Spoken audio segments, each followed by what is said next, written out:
The testing area is just up ahead.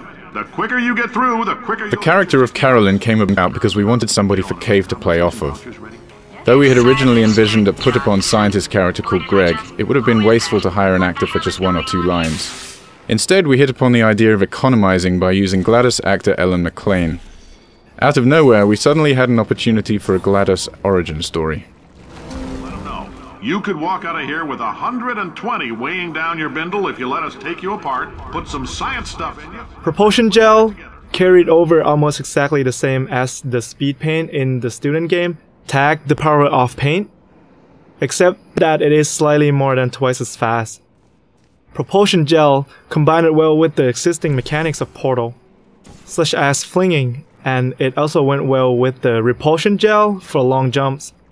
We had to tweak the player's control on propulsion gel to feel right in the Portal universe, and also added a slight funneling effect to help guide the player when they're speeding into a portal.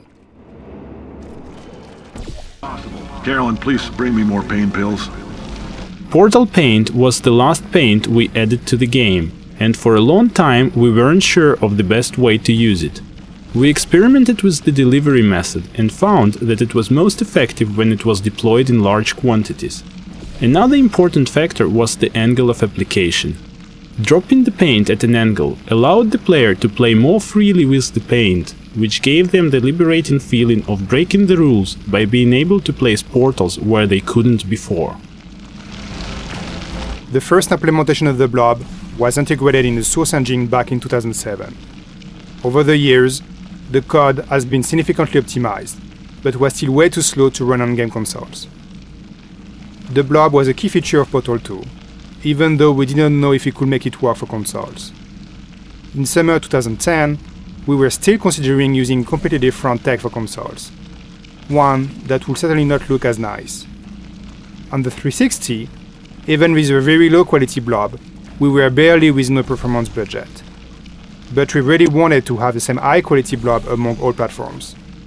Meanwhile, the code was poorly suited for PS3 SPU. We ended up rewriting all the blob code, so it would take better advantage of multiple cores on SPUs, giving us quality blobs on all platforms while staying within performance and memory constraints.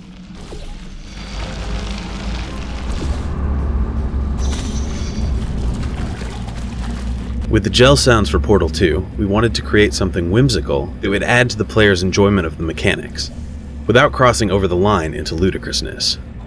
For example, our initial pass at the blue gel bounce sound included a rubber playground ball, a pitch-bent harp string, and a processed mouth harp. The resulting sound captured the idea of fun, but was off the charts on the goofy scale. After several iterations, we settled on the current, less over-the-top sound, which features a piece of metal bar bouncing like a diving board, and a heavy dose of synthesis. It's not as wacky, but hopefully, it's still fun.